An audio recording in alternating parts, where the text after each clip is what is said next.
About fucking stars.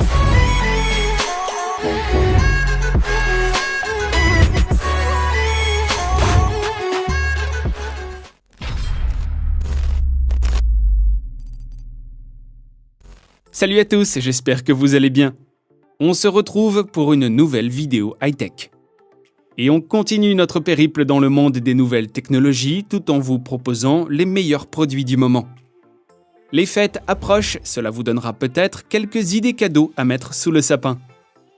Et aujourd'hui, on s'intéresse aux tablettes tactiles.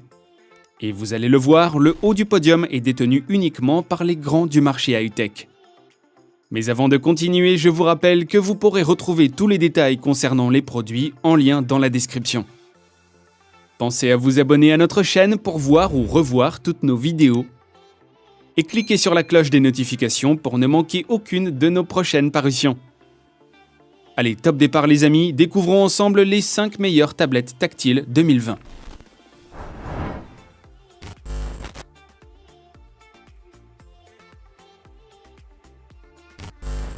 On commence avec Apple. La marque à la pomme nous propose tous les ans ou presque de nouveaux modèles au moment de la keynote. Et cette année, Apple sort entre autres l'iPad Pro 2e génération. En ce qui concerne le design de l'appareil, l'iPad Pro se calque sur celui de l'édition 2018. Même finesse de bordure, une dalle de qualité qui occupe plus de 80% de la surface frontale, l'absence du Touch ID qui laisse place au Face ID. En ce qui concerne l'arrière de la tablette, on retrouve un gros module photo. Son design carré caractéristique de la marque n'étonne donc pas. Confortable à tenir en main, elle pèse pourtant 473 grammes. Le Face ID répond très bien et on retrouve l'USB-C pour recharger la tablette. Bien entendu, côté audio, n'espérez pas retrouver de port jack, celui-ci est complètement abandonné par Apple pour laisser la place à l'USB-C. Cependant, on retrouve 4 haut-parleurs puissants qui assurent une bonne écoute de films, de vidéos ou pour les jeux vidéo. Pour ce qui est de l'écran, on retrouve une dalle IPS de très bonne manufacture avec une résolution de 265 ppp et un taux de rafraîchissement de 120 Hz. La colorimétrie est exemplaire et les contrastes sont très bien équilibrés. Sans grande surprise, l'iPad Pro 11 propose des performances qualitatives. La tablette embarque la fameuse puce A12Z permettant d'activer les 8 cœurs de la puce. La navigation est fluide et tous les plus gros titres du store pourront fonctionner à merveille. Côté photo, on n'attend jamais rien d'extraordinaire sur les tablettes. Cependant, Apple augmente très légèrement les capacités de son appareil. Le module de 12 mégapixels s'accompagne d'un ultra grand angle de 10 max et d'un module LiDAR. Le tout permet de proposer des clichés plus que corrects avec un rendu naturel de jour. Bon, par contre, de nuit, rien d'exceptionnel n'apparaît. Le bruit numérique est toujours bien présent et les couleurs sont à peine acceptables. Le module frontal de 7 mégapixels permet quant à lui d'obtenir des selfies de bonne qualité. Enfin, pour ce qui est de l'autonomie, comptez une utilisation de 13 heures en l'utilisant normalement. Il faudra patienter 2h30 pour que l'iPad Pro 11 se recharge complètement. Concrètement, on adore le design, comme toujours, parfait, la dalle IPS qui fait très bien son boulot, et des performances plus que satisfaisantes. Le seul vrai point faible reste le module photo. Cependant, on sait que sur les tablettes, la qualité photo n'est jamais la priorité des constructeurs.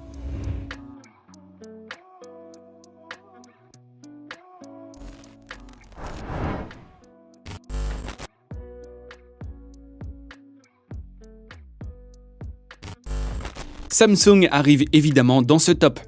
Avec sa Galaxy Tab S7, un peu plus petit que la S7 Plus, elle reste excellente à l'usage au quotidien.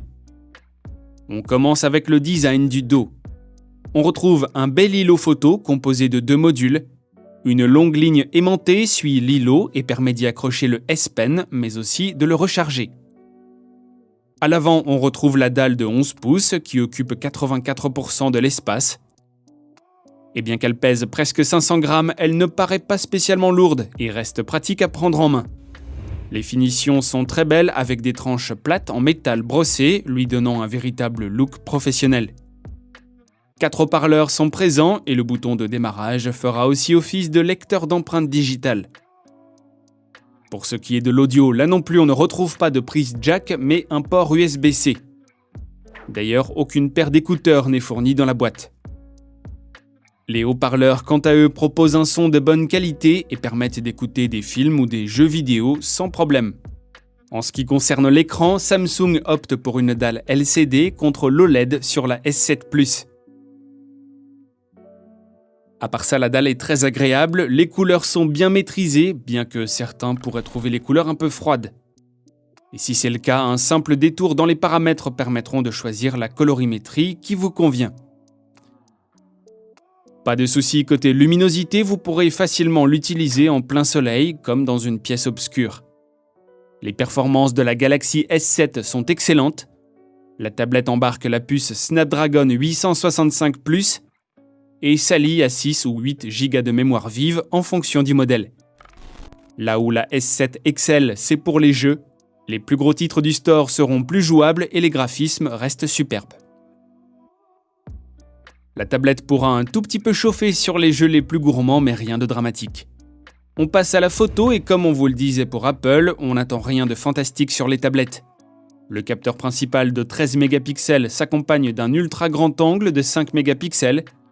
Le résultat est étonnamment très correct, permettant d'obtenir des clichés de très bonne qualité de jour. De nuit, elle fait un peu mieux qu'Apple, sans pour autant la dominer complètement. Le bruit numérique est toujours présent et les couleurs sont acceptables. Le module frontal permet de prendre des selfies de qualité. Le tout s'accompagne d'une possibilité de filmer en 4K en 30 images par seconde. Enfin, parlons autonomie, comptez un temps d'utilisation allant jusqu'à 20h45 sans problème pour une utilisation modérée. La recharge complète se fera quant à elle en à peine 2 heures. Vous l'aurez compris, on aime particulièrement les finitions propres et superbes, la dalle LCD de qualité, les performances et le taux de rafraîchissement en 120 Hz plus qu'agréable, la surprise de la qualité photo et la bonne autonomie de l'appareil. Comme pour Apple, on regrette des modules photo encore trop peu intéressants.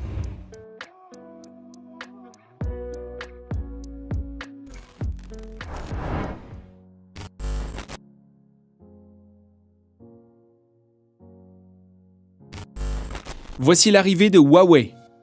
En quelques années, la marque chinoise a su se faire la place dans le monde des grands du côté des smartphones. Et voilà qu'elle se fait sa place dans le monde des tablettes. La M5 Lite reprend le design des modèles standards et antécédents de la marque. Pas de grande surprise donc, on retrouve une dalle de 10 pouces alliée à une coque en plastique de très bonne manufacture. Le design reste donc simple mais efficace.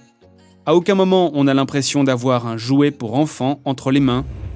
Elle respire le sérieux et les finitions sont impeccables. On regrette cependant des bords un peu épais et la sensation de lourdeur, bien qu'elle ne pèse que 475 grammes. Moins lourde que la S7, elle paraît pourtant un peu plus imposante. Huawei guide l'utilisateur en imposant presque une utilisation en mode paysage, par l'apparition du lecteur d'empreintes digitales sur l'un des bords. En ce qui concerne l'écran, la résolution est un peu plus réduite puisqu'il s'agit d'un modèle light, mais pour autant la qualité est toujours au rendez-vous. Comme souvent sur les produits Huawei, les couleurs ont tendance à virer sur le bleu, mais les paramètres de la tablette permettent de changer cela facilement. Les températures des couleurs seront parfaites et les contrastes très équilibrés. La luminosité est aussi excellente et bien gérée que ce soit au soleil ou en pénombre. Pour ce qui est des performances, Huawei a décidé de ne pas inclure leur dernière puce, mais d'intégrer la Kirin 659 et de la doubler de 3 ou 4 Go de RAM. Tout se fait facilement, la navigation est fluide. La tablette ne souffre d'aucune augmentation de température, même lorsqu'on joue à des jeux gourmands. D'ailleurs, en parlant jeux vidéo, il faudra faire quelques concessions sur le graphisme, mais ils seront malgré tout fluides et efficaces. Côté audio, on retrouve une prise jack qui malheureusement ne propose pas une puissance sonore suffisante. Toutefois, la distorsion est inexistante et la dynamique est large. L'expérience d'écoute reste agréable, mais Huawei aurait pu faire un peu mieux. Pas de souci, les haut-parleurs rattrapent le coup, à haut volume on peut entendre un effet de caisse de résonance, mais rien de dramatique. La restitution du spectre sonore est complet et fidèle. Rapidement, les modules photo proposent un capteur principal de 8 mégapixels qui manque franchement de contraste de jour. Les couleurs sont cependant plutôt bien restituées et la balance des blancs respectée. Le capteur avant de 8 mégapixels se débrouille bien de jour, apportant une bonne dose de détails appréciable. Et la capture de vidéo est irréprochable. Le travail est bien fait, proposant de filmer en 4K à 30 images par seconde. Petit plus très appréciable de la part de Huawei qui est de diminuer la lumière bleue. Et il est possible d'activer une alerte rappelant à l'enfant que l'écran est trop près de ses yeux. Enfin, pour l'autonomie, comptez un temps d'utilisation de presque 24 heures. Largement satisfaisant, Huawei fait mieux que la majorité de ses concurrents. Presque 3 heures seront nécessaires pour recharger complètement la tablette. Résultat, on aime l'autonomie, les performances et une construction et définition superbes. Petit bémol pour la qualité photo qui aurait pu être franchement meilleure. Mais bon, tablette oblige, on ne tient pas vraiment rigueur de ce détail.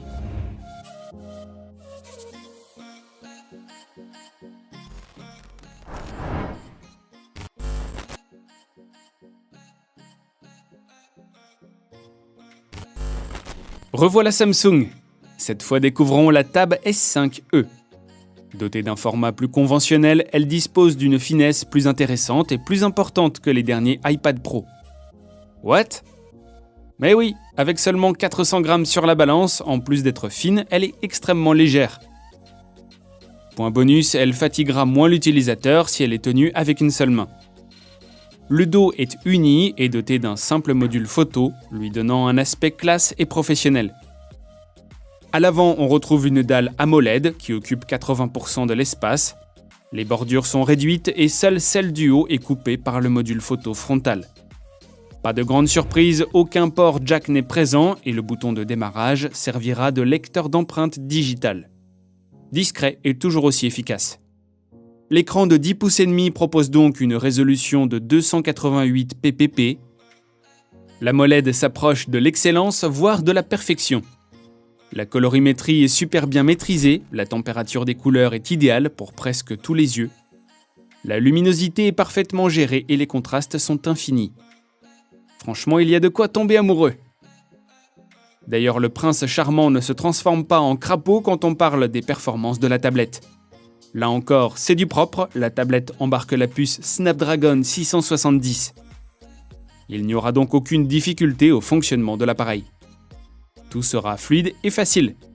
Allié à 4 Go de mémoire vive, tout se fait parfaitement bien jusqu'aux jeux et applications gourmands.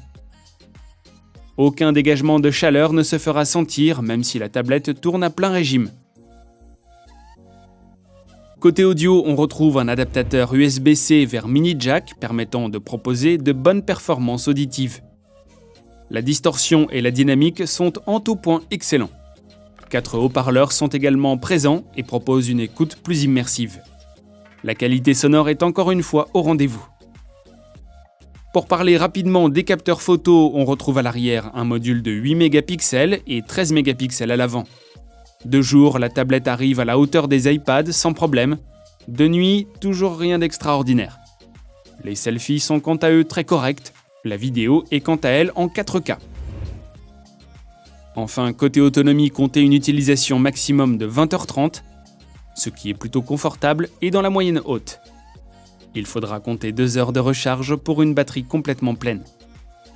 Du coup, on aime le poids et la finesse de la tablette, les excellentes performances de la puce, l'écran hyper bien calibré, l'autonomie et des photos de jour assez bonnes. On aime moins les photos de nuit et la petite caisse de résonance qui peut apparaître au niveau du son.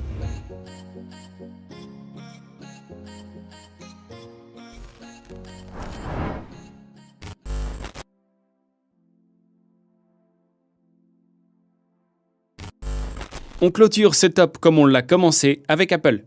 Cette fois, on vous présente l'iPad Air 4. Sorti cette année, il propose un design commun dans le but d'unifier tous les produits de la marque. Empruntant des traits à l'iPad Pro 11 et à l'iPhone SE, elle se marie très bien avec le nouvel iPhone 12. Résultat, on se retrouve avec un minois anguleux et franc très appréciable. Il faudra par contre dire au revoir au Face ID et s'accommoder d'un seul module photo à l'arrière et à l'avant. Les 3 points magnétiques sur le bas sont bien présents et permettent d'accueillir un Smart Keyboard si besoin. Tous les accessoires iPad Pro 11 sont d'ailleurs compatibles avec le R4. Qui dit adieu au Face ID dit bonjour au Touch ID. Décidément, Apple ne sait pas quoi choisir, on a un peu l'impression de tourner en rond, mais bon, c'est pas si grave. En ce qui concerne l'audio, 2 haut-parleurs sont présents et proposent un très bon son, même à haut volume.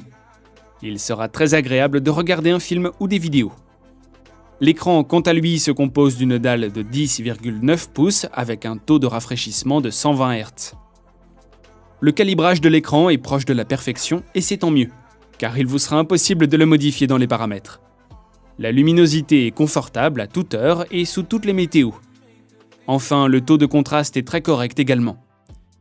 Comme tout bon appareil Apple sorti en 2020, la marque introduit la puce A14 Bionic dans l'iPad Air 4, accompagnée de 4 Go de RAM. Peu importe les tâches à accomplir, la tablette s'en sort toujours. Pas de problème de latence, même lorsque des programmes gourmands fonctionnent. Elle est donc multitâche, fluide et rapide à tout moment. Le module photo arrière se compose d'un simple capteur grand angle de 12 mégapixels. Il s'en sort très bien grâce au traitement logiciel apporté par l'A14 Bionic. Les détails sont donc plus beaux et les clichés plus propres. À l'avant, un capteur de 7 mégapixels fait bien son boulot, mais servira probablement pour tout ce qui est visio. On pourra filmer en 4K jusqu'à 24, 30 ou 60 images par seconde. L'accélération et le ralenti sont également présents.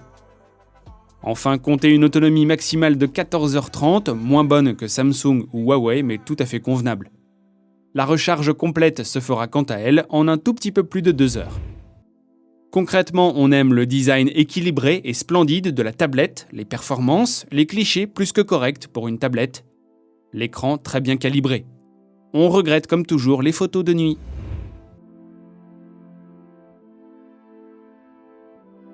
Et voilà les amis, c'est tout pour aujourd'hui. Alors que pensez-vous de ces tablettes ? Avez-vous l'intention d'en placer une sous le sapin ? N'hésitez pas à nous poser toutes vos questions en commentaire. Si la vidéo vous a plu, lâchez-vous sur le pouce bleu et je vous rappelle que vous pourrez retrouver tous les détails concernant les produits en lien dans la description. Pensez à vous abonner à notre chaîne pour voir ou revoir nos vidéos et cliquez sur la cloche des notifications pour ne manquer aucune de nos futures parutions. Sur ces bonnes paroles, je vous dis à très vite, prenez soin de vous, bye.